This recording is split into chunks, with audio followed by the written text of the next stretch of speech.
2-3 tahun yang lalu, saya ke Semarang bareng dosen dan mahasiswa ISI Yogyakarta. Di sana membuat sketsa en plein air ya, sketsa langsung. Nah, salah satu dosen sketsa yaitu Bapak I Gede Arya Sucitra dari Bali, yang sekaligus beliau adalah ketua atau mantan ketua Sanggar Dewata. Sanggar Dewata adalah seniman-seniman Bali yang ada di Jogja. Nah, Pak Arya ini, atau saya panggilnya Bung Arya ini, dia membuat sketsa ya di Semarang, di Kota Tua, dengan arang ya, dengan charcoal ya, dengan charcoal. Nah, saya nanti kirimkan contohnya. Ini videonya, nggih. Ini videonya judulnya Mantan Ketua Sanggar Dewata Membuat Sketsa di Kota Lama Semarang, I Gede Arya Sucitra. Nah, ini karya beliau. Nanti linknya saya berikan di ini ya, di tugas ya. Linknya saya berikan di tugas. Terima kasih untuk Mas Deko Strita yang sudah hadir di kelas. Malam Pak Denny dan kawan-kawan. Semangat! Terima kasih banyak Mas Deko Strita ya. Saya juga menunggu karya Mas Kustrita yang menggerakkan seniman-seniman pancing explorer Jabodetabek ya. Beberapa kali sudah mengadakan en plein air, lukis bahkan ya, tidak hanya sketsa di kota Jakarta. Baik, rekan-rekan. Untuk arang ini kita mesti mengetahui karakternya ya. Karakternya sehingga nanti ketika kita membuat sketsa dengan arang ini kita sudah ya tahu lah ya kira-kira akan seperti apa. Untuk pertama mencoba tidak berhasil itu biasa ya, tetapi nanti lama-kelamaan teman-teman juga akan terbiasa. Arang yang dipakai adalah boleh arang yang sudah dikemas di toko-toko alat lukis ya, material art material itu ada ya arang, atau arang yang teman-teman membuat sendiri ya. Alhamdulillah nih Mas Congput sudah hadir. Selamat malam Pak Denny dan teman-teman. Izin malam ini tidak ngirim karya Pak. Oke Mas Congput ya. Untuk arang yang beli itu bisa macam-macam ya. Ini ada lagi mana ya? Saya satu dulu aja. Ada beberapa saya punya. Ini tidak harus seperti ini ya, tidak harus seperti ini. Ini contoh antara lain ya. Boleh arang yang seperti ini ya. Mereknya terserah ya, mereknya terserah, tidak harus ini ya. Atau arang yang memang teman-teman membuat sendiri ya. Susah ya. Kalau dulu waktu saya hidup di desa, waktu saya kecil, wah arang gampang sekali ketemu kan. Yaitu ketika pawon itu ya, mbah-mbah bikin masak di pawon itu nanti ada arangnya. Nah sekarang arang ya mudah sih, beli di, kalau buat susah ya, kalau beli juga bisa, yaitu di ini ya, perlengkapan tukang sate ya, itu kan, tukang sate kan masih menggunakan arang. Nah itu boleh juga ya memakai itu. Nah karakter arang yaitu karakter positifnya dulu ya, karakter positifnya dia bisa membuat tekanan, kepekatan yang sangat pekat ya, hitam banget, sampai dia agak abu-abu atau tidak terlalu pekat, dengan cara memainkan tekanan ya. Semakin ditekan, semakin tebal, semakin pekat ya. Kalau nggak mau tebal ya jangan terlalu ditekan. Nah itu kelebihannya. Kelebihannya juga praktis dalam pengertian jika dibandingkan dengan tinta dan ini ya, tinta dan pena yang membuat sendiri kan ditutal-tutul lah, itu kan kadang nggak praktis ya. Kalau arang praktis kan, tidak perlu ditutal-tutul, ya udah di sebagai sebelah manapun dia akan bisa menjadi garis ya, menjadi hitam. Itu kelebihannya ya. Dan juga memiliki karakter goresan yang khas ya, dia bisa tidak patah ketika ditekan gitu ya, itu karakternya akan kuat ya. Patah itu saya bandingkan jika misalnya kita dengan pensil ya, pensil apalagi pensil warna kalau ditekan keras kan patah ya. Tapi kalau arang itu kan, ya arangnya bisa patah, tapi relatif lebih aman lah ya ditekan ya, tergantung arangnya ya memang tergantung. Alhamdulillah Mbak Silviana Rizka juga sudah di kelas, izin bergabung. Silakan Mbak Silviana Rizka. Saya tunggu karyanya nggih. Mas Deko Sita. Untuk arang murni vs charcoal pensil sepertinya agak beda, Pak. Kalau yang pensil lebih pekat, padat, kalau bekas bakaran gampang remuk. Iya, memang. Cuma tergantung jenis kayunya. Itu kan kalau arang yang sudah dibuat pabrik gitu ya, sudah dikemas kan, satu ya dipilihkan memang ada. Nah, arang yang dibuat pabrik itu saya cari contohnya nggak ada ya. Sebentar, kalau ada ya sebentar. Sebentar, mana ya?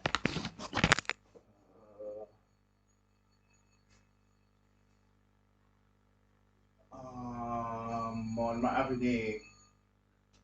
Coba ya. Bentar, belum ketemu ya daripada lama. Gini, arang pabrik itu juga macam-macam ya. Arang pabrik macam-macam. Ada arang pabrik itu yang memang arang murni ya, arang murni. Memang tidak diolah, dia dari batangan, dicari kayunya khusus gitu. Itu iya karena dia pabrik kan sudah meneliti ya, sudah benar-benar mencari karena mau dijual. Ya tentu dipilihkan yang karakternya bagus ya.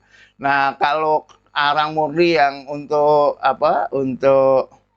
ini ya, untuk sate ya tentu tergantung kayunya ya, macam-macam hasilnya. Tetapi justru disitulah ya, kalau teman-teman bisa mengenali karakternya. Nah, ini karakter material itu kalau teman-teman sudah bisa, berarti teman-teman sudah mengenali material.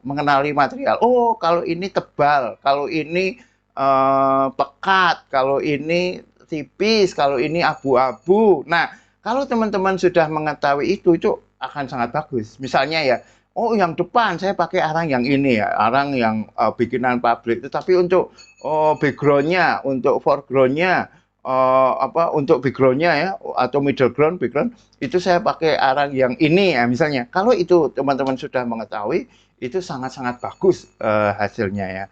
Baik, Mas Kestrita, tapi siap segera nyobain juga. Oke, sip. Saya suka sama Mas Kestrita itu, semangat untuk berkaryanya itu luar biasa ya. Mas Edi Santoso, selamat malam Pak Denny dan teman-teman semua. Pak Mulang cerah, alhamdulillah ya, tidak hujan. Alhamdulillah di tempat saya juga tidak hujan ya. Tetapi kalau hujan juga alhamdulillah, selain subur juga syahdu. Ya, ada juga Mas Riko Mardiansa. Selamat malam Pak Denny dan rekan-rekan semua. Izin bergabung. Monggo Mas Riko Mardiansa ya. Itu ya teman-teman, kelebihannya dia bisa sangat pekat, bisa tidak terlalu pekat, dan memiliki banyak karakter, dan dia juga praktis ya dalam pengertian tadi. Tetapi arang ini juga punya kelemahan ya. Arang punya kelemahan. Kelemahan pertama adalah arang itu dia cenderung besar permukaannya ya, tidak setipis pena ya, tidak setipis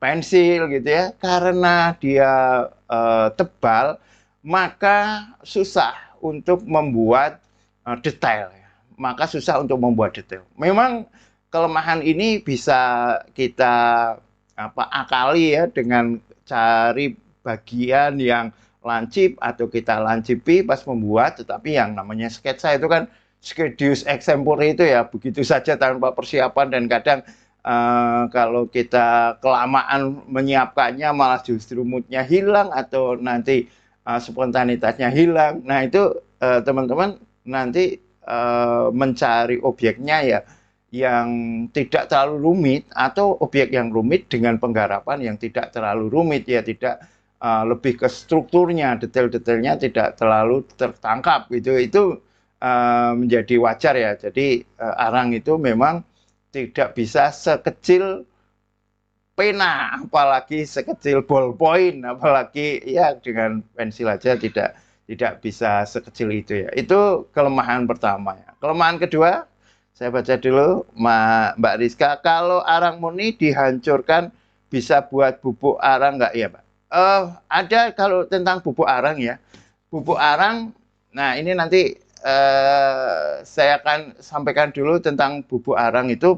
Pertama begini, bubuk arang itu macam-macam ya, bisa dengan arang murni yang digosok bisa, atau kita beli memang arang bubuk ya yang misalnya untuk ya kayak dusel itu ya untuk membuat gradasi misalnya seperti itu ya, atau kita memakai kalau bahasa Jawa nih langes ya kalau ini zaman dulu ya langes, mungkin sekarang sudah nggak ada langes ya. Langes itu kalau teman-teman punya lampu teplok, lampu teplok itu apa meneh itu ya, istilah-istilah zaman kuno ya. Nek Mas Kestrita, Mas Edi Santoso mungkin tahu ya. Lampu ini ya, lampu api ya, ada dua jenis ya, teplok itu ada kacanya, ada sentir ya, sentir itu nggak ada kacanya. Ya intinya, atau oncor ya, oncor dibuat dari bambu. Intinya lampu yang langsung api ya, langsung dengan sumbu. Sumbu ada wadahnya, ada botol biasanya. Kalau sentir itu botol, terus dikasih kalau dulu namanya ini ya minyak tanah atau lengoliun ya kalau di tempat saya lengoliun ya, minyak tanah. Terus dikasih sumbunya bisa dibuat dengan kain atau memang ada dulu yang jualan sumbu gitu ya. Terus antara botolnya ya dengan kepalanya itu biasanya dikasih besi gitu ya, besi agar apinya tidak turun. Kalau apinya turun meledak jadi bom molotov itu. Ya ngeri juga ya kalau sekarang, wah tidak terbayangkan. Nah, lampu api tadi, teplok, terus sentir atau oncor tadi, itu atasnya dikasih kertas ya, atasnya dikasih kertas. Nah, nanti di kertas itu ada hitam-hitamnya ya. Nah, hitam-hitamnya itu yang bisa untuk membuat gradasi ya, itu gantinya charcoal ya, gantinya arang. Nah, dari situ ya. Atau kalau kita pakai teplok gitu ya, itu ya di kacanya itu ya, kacanya. Kalau saya lihat kalau lilin nggak terlalu kuat ya, nggak jelaga. Nah, bahasa Indonesianya jelaga ya, jelaga atau ini ya, atau apa tadi namanya bahasa Indonesia ini, bahasa Jawanya namanya malah lupa tuh bahasa Jawanya, bahasa Indonesianya ketemu jelaga, bahasa Jawane lali ya, pakai jelaga itu ya. Oke, jelaga. Nah ini ya, kalau jelaga bisa ya Pak. Ya itu Pak ya. Angus wajana benar ya, angus ya. Ini boso kuno keluar semua ini. Angus wajan jangan-jangan bisa juga ya. Bisa kan intinya kan itu untuk serbuknya tadi ya, serbuknya. Nah, tapi begini Mbak Silviana Rizka atau teman-teman ya. Kalau kita memakai itu kan biasanya untuk yang halus-halus serbuk gitu ya, beli aja di toko material ya ada lah, daripada juliti jenenge basa Jawane wajan di belakangnya itu istilahnya saya juga rada rapen nek nyebutke kan, bukan bokong wajan tapi silit wajan kan gitu kan, silit wajan. Dari wajan juliti itu hitam-hitamnya yang kalau ada di art material ya beli saja ya. Nah, tapi begini, kalau kita memakai itu sebagai gradasi, nah kita memakainya juga perlu diimbangi ya dengan spontanitasnya ya, dengan spontanitasnya. Kalau berarti kita kan biasanya itu bisa pakai jari ya, bisa jari-jari atau pakai dusel itu yang mana sih alat material saya kok mating sebal ya, yang kertas kertas diginikan itu ya, dijual juga ada sih kertas yang digulung gitu ya untuk menghaluskannya. Tapi itu nanti jadi kalau terlalu halus gitu ya bisa jadi drawing kan. Ya teman-teman spontanitasnya bisa diperhatikan sendiri ya untuk menambahkan tadi ya serbuknya tadi ya. Itu nanti persoalan visual, persoalan visual. Nah, intinya itu bisa dipakai ya, Mbak Silviana Rizka ya. Lampu sentir, gini yang ngerti ya. Gini yang ngerti ya. Lampu sentir, pam. Berarti Mbak Silviana juga tahu ya. Oke, terus tadi kelemahannya. Kelemahan pertama adalah dia tidak bisa detail, kecil. Terus kelemahan selanjutnya dia gampang kotor. Nah, ini gampang kotor. Jadi kalau ini kertasnya, terus teman-teman apa nyeketnya itu tangannya nempel, sudah kena kegores ini, sudah kena apa gitu nih keringat, wah jadi reket banget ya, reket banget. Apalagi kalau gini nempelnya banyak, nah itu gampang kotor ya, gampang kotor. Jadi dipastikan tangannya jangan sampai menempel kertas, nah, itu ya. Jadi gampang kotor, gampang kotor. Itu sih, tapi justru itu tantangan ya. Untuk itu rekan-rekan, saya menambahkan di tugas sketsa ke 32 sketsa arang ya, charcoal. Tugas sketsa dengan material arang ya. Buatlah uh, buatlah 3 sketsa dengan material arang di kertas ya, di kertas. Objek melihat secara langsung ya, secara langsung. Objeknya bebas ya, silakan teman-teman. Kalau yang tadi di kota ya, objek bebas atau mungkin karena ini arang baru pertama ya, boleh objek kan aja. Objek ini ya, seputaran rumah ya, seputaran rumah. Awalnya di rumah dulu lah, karena ini kan material pertama ya di Panjang Explorer ya, sebelum teman-teman membuat objeknya di seputaran rumah, materialnya arang. Nah, contohnya ini ya, ini contohnya itu adalah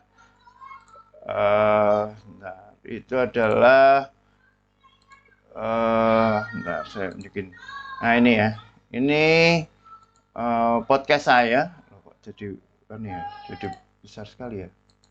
Nah, ini podcast saya dengan Bung Arya Sucitra waktu di Semarang ya, waktu di Semarang. Ini live ya, live. Jadi tanpa rekayasa, live waktu itu sedang bareng-bareng membuat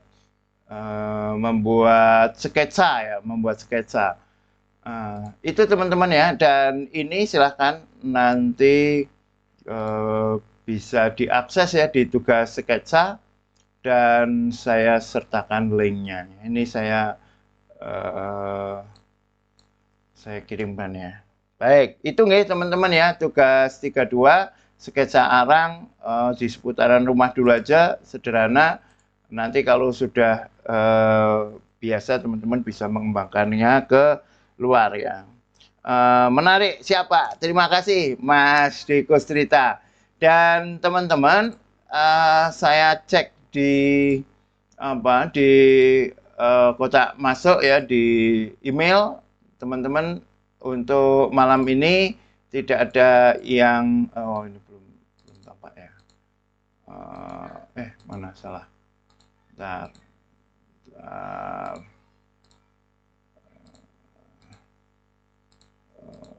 Bentar. Ini sebentar ya. Kok nggak ada nih? Bentar.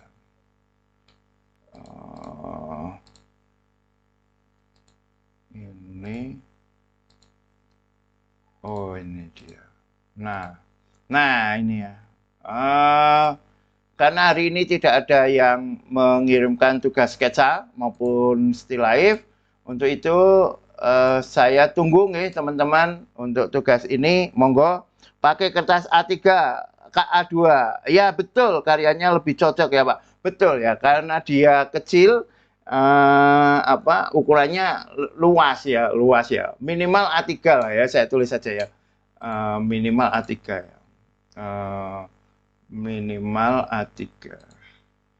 Nah, ini ukuran ya. Material, jadi material sudah ya. Ukuran kertas minimal A3. A3 itu berapa? Ukuran A3 dalam senti. Ukuran A3 ini ya.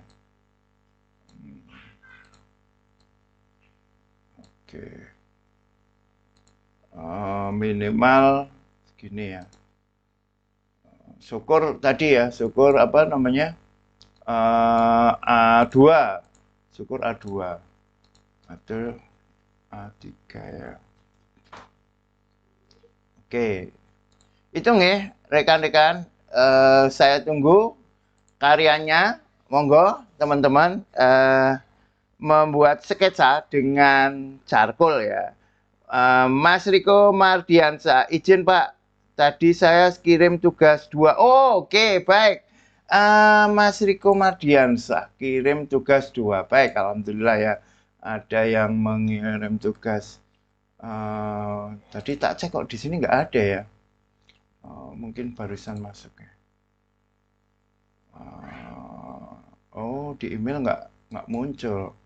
Nah, gitu nggih teman-teman, karena notifikasi Google Classroom tidak selalu muncul, maka kalau teman-teman mengirimkan karya, tolong disebutkan ya, seperti Mas Riko Mardiansyah ini ya, bisa menyebutkan di WA, boleh di grup, boleh japri, atau seperti ini ya, ketika sedang live seperti ini disampaikan ya. Baik, nah ini dia. Nah, oke, ini ada peningkatan ini. Karyanya Mas Riko ya. Coba kita lihat karyanya Mas Riko yang satu ya.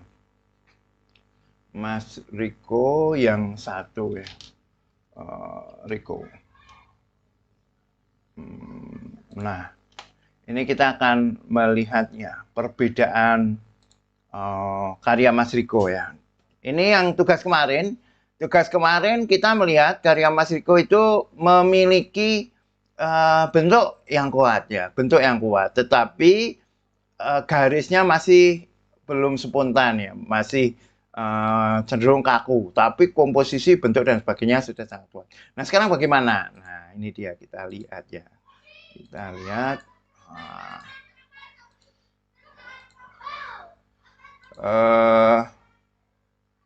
Ya, nah besok ditambah ini ya Mas ya, tambah keterangan karya ya, keterangan karya, nama, judul ya, judulnya sketsa sudut rumah apa gitu ya, ruangan rumah apa gitu, atau tugas 2 misalnya gitu, tahun dan ukuran. Baik, ini karya yang pertama. Kalau kita lihat sekali lagi ya, bentuknya, proporsinya, komposisinya enak ya. Mas Riko Mardiansyah ini memiliki kemampuan penangkapan bentuk yang luar biasa ya, memiliki penangkapan bentuk yang kuat ya, yang menarik ya. Oke, terus ini yang selanjutnya.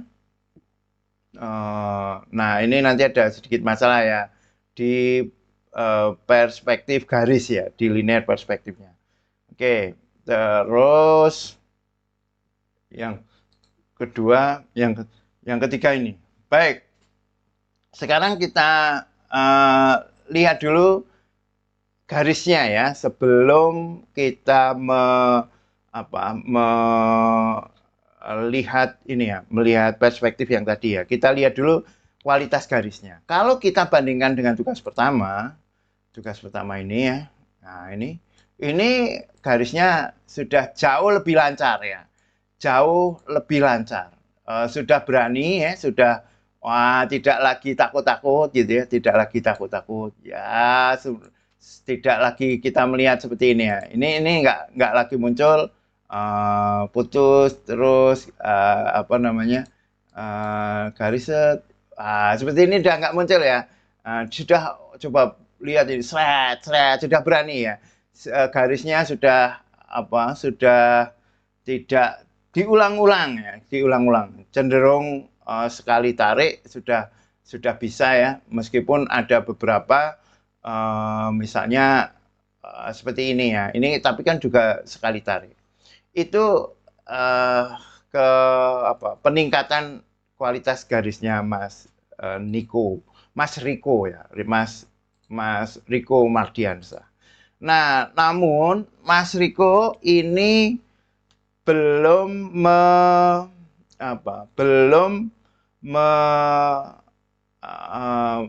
memberikan prioritas garis. Garisnya masih sama. Variasi garisnya yang belum dimainkan. Jadi dia membuat apapun dengan kekuatan garis yang sama. Belum mencoba membuat perbedaannya. Jadi garis itu bisa dimainkan, Mas. Bisa dibuat yang tebal, bisa dibuat tipis. Garis yang tebal itu kalau kita mau memberikan layer atau memberikan ini ya, kedalaman, ada yang dekat, ada yang jauh. Garis yang tipis itu dia akan terkesan menjauh. Itu pertama ya, fungsinya tebal tipisnya garis. Yang kedua, tebal tipisnya garis itu juga bisa untuk menunjukkan mana objek yang ditonjolkan dan mana objek yang pendukung. Jadi antara objek pendukung dengan objek utama itu dibuat berbeda sehingga tidak bersaing ya. Jadi di dalam karya seni lukis, karya sketsa itu kita coba berusaha menimbang kira-kira ini bentuk ini akan aku jadikan sebagai objek utama atau pendukung. Nah, ini karena masih sama, jadi seakan-akan seluruh objeknya itu minta perhatian yang sama. Yang sering saya gambarkan dengan pemain band ya. Pemain band ketika semua alat musiknya ditabuh, dibunyikan dengan kekerasan yang sama, kabeh yo gitare, yo drame, yo saksofone disemprit kabeh blang tato semua, tidak ada yang mau mengalah, siapa yang menjadi pendukung, siapa yang menjadi utama, maka suaranya nggak enak ya. Kalau kita ikuti jazz itu kan seperti ini ya, saling memberikan kesempatan ya. Contohnya ya pas pembukaan pameran Panjang Explorer itu jazznya Mas Gustrita dengan teman-temannya ya. Itu ketika yang satu dia memang mau menonjol ya, yang lain dia memberikan kesempatan ya, hanya menjadi background ya. Ketika gitarnya mau menonjol ya, drumnya menjadi background, bassnya menjadi background ini gitu. Biolanya menjadi background. Demikian juga ketika drumnya mau berkuasa atau mau ditonjolkan ya, yang lain menjadi background. Nah, ketika semuanya digarap dengan sama, kekuatannya sama, maka ini tidak terjadi saling bersaing ya, saling ngomong semua. Kalau di dalam rapat misalnya kita ngomong semua ya nggak enak. Nah, contoh ini ya, ini misalnya ya, antara objek-objek ini ya, objek-objek ada panci, ada panggangan roti, ada garis-garis pojokan tembok, ada meja, itu dibuat sama dengan garis ornamen atau garis-garis yang sebenarnya tidak perlu terlalu menonjol, misalnya pada bata ya, bata expose-nya ya. Bata expose ini kan sebenarnya kan bukan objek yang utama kan, bukan sesuatu yang perlu begitu menonjol. Nah, maka karena ini dibuat dengan garis yang sama, ya dia akan bersaing dengan seluruh objek-objek yang ada. Demikian juga misalnya ya, ini uh, mejanya ini ya. Mejanya ini adalah meja yang utama kan garisnya ini. Nah, meja yang hiasannya ini kan tidak perlu semenonjol garis utamanya. Ini bisa tipis saja dan tidak perlu terlalu tebal. Kita bisa mainkan tipisnya gitu ya. Nah, kita coba lihat contoh ya. Contoh karyanya Mbak Khoria Husna ya. Mbak Khoria Husna itu dulu karya luar biasa ketika membuat toko kelontong ya. Toko kelontongnya Mbak Khoria Husna itu Khoria ya. Ini akan dia bermain ini ya, bermain. Nah, ini saya masih terngiang-ngiang. Atau nanti kita juga bisa melihat karyanya Mas Ahmad Fauzi. Nah, kita perhatikan ini. Ini untuk garisnya ya. Oh, ini ada efeknya ya. Kita hilangkan efeknya. Ini Mas siapa namanya? Mas Riko ya. Kalau misalnya ya, ini ya. Coba perhatikan di depan ini ada motor.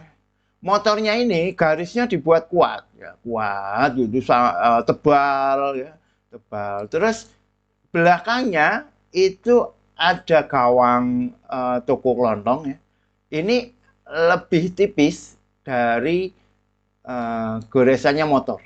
Ya, ini foreground kan. Foreground, latar depan. Terus middle groundnya itu tembok atau gawang ini.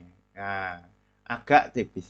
Nah, paling tipis sampai nyaris tidak terlihat ya, tidak semuanya tebal gitu ya. Itu barang-barang yang ada di toko. Coba bayangkan ya, kalau barang-barang ini digarap dengan ketebalan yang sama, ya, dengan tebalnya sama seperti ini, ya saling bersaing. Jadi nggak enak kan, bisa saling saling semua pengen bicara ya, semua pengen bicara. Nah, biarkan objek-objek yang berbicara adalah objek-objek yang memang dia perlu berbicara lantang ya. Kalau memang nggak perlu berbicara lantang, jika tidak perlu terlalu tebal. Nah, itu untuk menunjukkan antara mana yang menjadi fokus dan mana yang menjadi pendukung. Atau tebal tipis itu misalnya bisa dilihat ya untuk aerial perspektif, warna, perspektif udara yang memiliki rumus bahwa objek semakin jauh itu semakin pudar. Nah, ini kita bisa lihat ini. Yang depan ini tebal ya, tebal. Nah, yang belakang ini tipis, lunak atau tidak sepekat yang ada di depan. Nah, ini akan terlihat ini jauh dan dekat. Nah, kalau kita lihat karyanya Mas Riko Mardiansah ini, nyaris semua dibuat dengan kualitas atau kekuatan garis yang sama. Itu yang untuk karya selanjutnya bisa bisa coba dirasakan lagi ya. Ini garisnya nggak perlu saya kuatkan, yang ini saya kuatkan gitu. Untuk objek, komposisi objek, proporsi objek luar biasa ya. Luar biasa. Nah, untuk yang ini saya ingin membahas tentang perspektif ya. Ini kan sebenarnya perspektif satu titik. Nah, untuk perspektif satu titik, terutama untuk kursinya, ini kursinya kelihatan miring dan terlalu terlalu turun ya. Dan kalau kita perhatikan kan gini, ini garis ini ya. Nah, ini kan kursinya kan mepet tembok kan. Ini kan kalau kita hilangkan kursi ya, kita persepsinya kita hilangkan ya. Ini kursinya kan berarti ini kan pola keseluruhan ruangan. Set. Nah, ini ada garis. Nah, kan harusnya kan naik sedikit ya. Naik baru ini di sini. Nah, ini di sini Terus, nah, sekarang kita tentukan kalau ini kemiringannya segini, ini kemiringannya segini, horizon itu mata kita ya, ketinggian mata kita. Misalnya segini, sekian. Nah, horizonnya segini. Kalau ini tingginya sofa ini ya, senderan sofa ini tingginya segini, pasti dia akan, nah begini. Kalau ini terlalu ambruk, jadi kesannya sofa yang di sini ambruk. Nah, gitu. Nah, ini harusnya gini. Nah, nanti kalau teman-teman atau Mas Riko Mardiansah tadi sudah membuat aerial perspektif juga ya, tebal tipisnya garis, wah itu nanti bisa dibuat ini. Ini kan belum terliasa ini. Ada objek sofa yang ada di depan. Kenapa? Karena sofa yang ada di depan ini memakai tebal tipisnya garis yang sama dengan yang ada di belakangnya. Kalau ini garisnya dibuat lebih tebal, gitu, wah itu akan membuat jauh dekatnya akan terasa ya. Jadi tebal tipisnya garis itu bisa satu ya untuk tadi jauh dekat aerial perspektif, bisa jadi untuk mana yang objek utama, objek pendukung, bisa jadi bahkan kalau memang kuat gitu ya, itu untuk cahaya ya. Misalnya ini ada cahaya dari jendela ya, maka bagian-bagian yang terkena cahaya misalnya di sini, wah ini tipis kan. Tapi kalau yang tidak terkena cahaya tebal, nah gitu ya. Jadi meskipun tidak ada arsir, meskipun tidak ada blok gitu ya, karena dia bermain tebal tipis, bahwa dia akan kelihatan. Misalnya ini ya, ini kan ada cahayanya dari sini ya. Nah ini di sini tipis, set. Nah di sini tebal, seret, gitu. Bahkan nanti kalau teman-teman sudah memainkan ruang interpretasi ya, itu yang terkena cahaya itu tipis sampai nggak kelihatan, muncul lagi, wah itu kelihatan di situ cahayanya sangat terang, meskipun hanya dengan garis. Itu Mas Riko Mardiansah.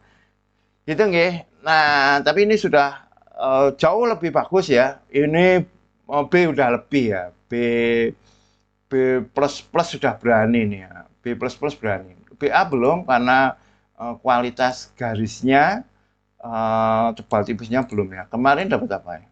Kemarin itu B min min, nah lumayan lah ya. Sekarang sudah ada ini ya, sudah ada peningkatan ya. B plus peningkatannya banyak ya, dari B min min ke B plus plus ya. B plus plus mana ini? Ya 71 ya. B plus plus 71. Oke, itu komposisi, proporsi, bentuknya sangat kuatnya.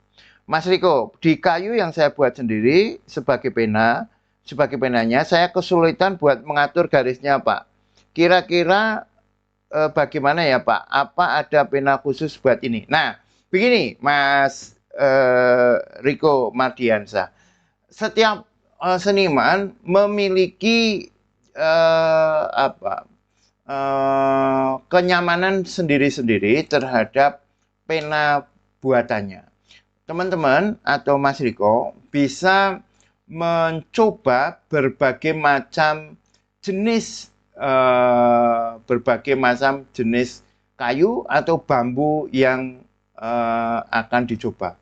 Saya dulu pertama kali memakai bambu. Kadang terasa keras juga. Terus bambu karena dia licin ya, langsung habis. Terus saya belah agar untuk menyimpan tinta, tapi kadang malah nggak enak. Terus saya coba memakai ujung kuas yang dibuat dengan kayu tamar. Itu saya sudah menemukan enak ya, empuk gitu ya. Terus saya coba lagi misalnya pakai kayu sumpit. Nah, kayu sumpit yang murah itu enak sekali karena dia pakai kayu damar yang sangat empuk.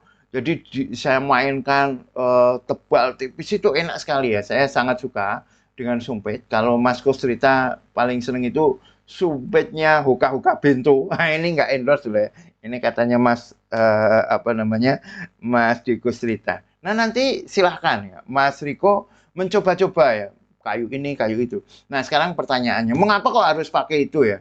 Kan ada memang yang kalau kita beli pakai tinta pena ini ya, pena namanya kalau dulu pena kodok ya, pena kodok yang dia terbuat semacam dari plat itu ya, sayang gitu, melengkung, ada bolongannya untuk menahan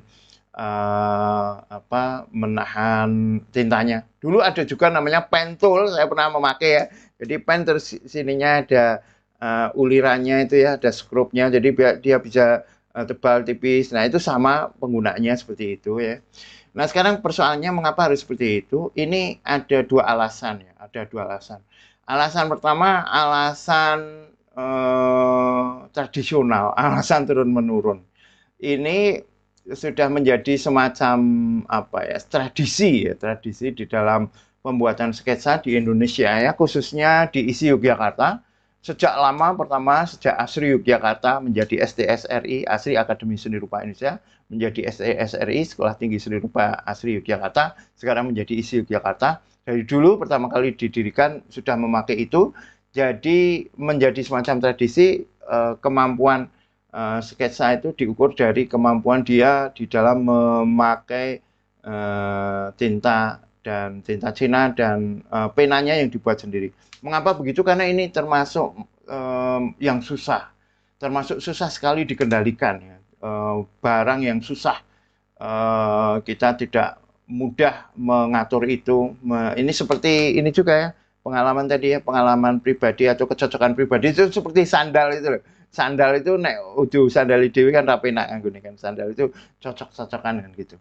Nah ketika sudah itu bisa ya harapannya yang lain bisa apalagi misalnya ya pena pen brush itu ya itu kan langsung sudah ada isinya ya diharapkan yang lain bisa karena yang susah aja bisa.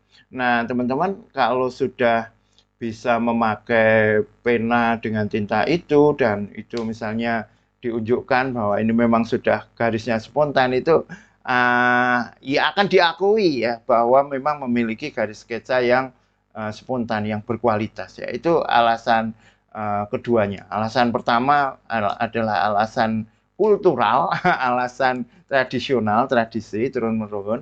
Alasan kedua adalah alasan skill ya. Ketika teman-teman sudah bisa memakai itu, ya teman-teman bisa apa namanya, insya Allah bisa menundukkan yang lain. Terus caranya, trik-triknya bagaimana?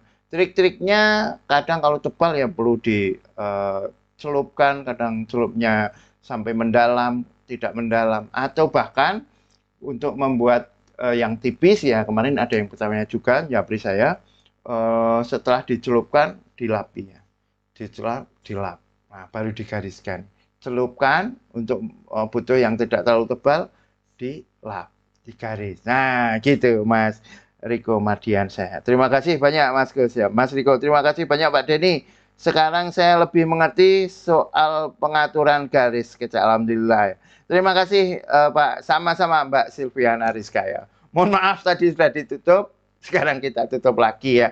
Terima kasih, thank you very much, thank you very much.